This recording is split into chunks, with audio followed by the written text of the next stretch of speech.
തൃശൂരിൽ ഓടിക്കൊണ്ടിരിക്കുന്ന ട്രെയിനിന്റെ ബോഗി വേർപെട്ടു. എറണാകുളം ടാറ്റാനഗർ എക്സ്പ്രസിന്റെ എഞ്ചിനും ബോഗിയുമാണ് വേർപെട്ടത്. ബോഗികൾ കൂട്ടിച്ചേർത്ത് ട്രെയിൻ വള്ളത്തോൾ നഗർ റെയിൽവേ സ്റ്റേഷനിലേക്ക് മാറ്റി.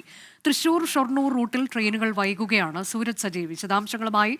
സൂരജ്, ഓടിക്കൊണ്ടിരുന്ന ട്രെയിനിന്റെ ബോഗി വേർപെട്ടു എന്ന് പറയുന്നത് ആശങ്കയുണ്ടാക്കുന്ന ഒരു സംഭവമാണിപ്പോൾ. എന്തൊക്കെയാണ് ഇതിൽ വിശദീകരണമായി വന്നിട്ടുള്ള റെയിൽവേയുടെ ഭാഗത്തു നിന്ന്? ട്രെയിനുകൾ വൈകുന്നത് അനന്തമായി നീളുകയാണോ?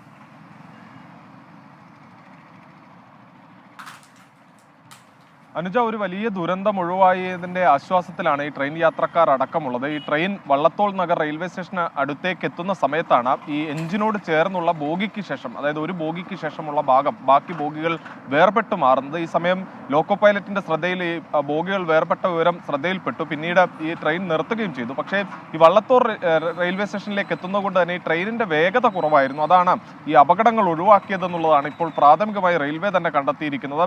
വലിയൊരു അപകടം ഒഴിവായി. ഈ സമയം ലോക്കോ പൈലറ്റ് ട്രെയിൻ നിർത്തുകയും ചെയ്തു. പിന്നീട് ഈ ട്രെയിൻ ബോഗികൾ അടുപ്പിച്ചത് 1 മണിക്കൂറിന് ശേഷമാണ്. ഷൊർണൂരിൽ നിന്നടക്കം റെയിൽവേ ജീവനക്കാരെ എത്തിച്ചുകൊണ്ട് ഏറെ ശ്രമകരമായി നടത്തിയ ദൗത്യത്തിനൊടുവിലാണ് ഈ ട്രെയിനിന്റെ ബോഗികൾ കൂട്ടിച്ചേർത്തത്. അതിനുശേഷം ഈ ട്രെയിൻ വള്ളത്തോൾ നഗർ റെയിൽവേ സ്റ്റേഷനിലേക്ക് മാറ്റിയിട്ടുണ്ട്. എന്താണ് ഈ ബോഗികൾ വേർപെടാൻ കാരണമായതെന്ന് സംബന്ധിച്ച് റെയിൽവേ പ്രാഥമികമായ ഒരു പരിശോധന നടത്തുകയാണ്. അതോടൊപ്പം തന്നെ ഈ കൂട്ടിച്ചേർത്ത ബോഗികളുടെ സുരക്ഷിതത്വം കൂടി ഉറപ്പാക്കിയതിനു ശേഷം മാത്രമായിരിക്കും ഇവിടെ നിന്ന് യാത്ര ആരംഭിക്കുക. ട്രെയിൻ ഇപ്പോഴും വള്ളത്തോൾ നഗർ റെയിൽവേ സ്റ്റേഷനിലാണുള്ളത്. ഈ ട്രെയിനിന്റെ ബോഗികൾ വേർപെട്ടതിനെ തുടർന്ന് ഏറെ നേരം ഈ ഷൊർണൂർ തൃശൂർ പാതയിൽ ഗതാഗതം തടസ്സപ്പെട്ടു.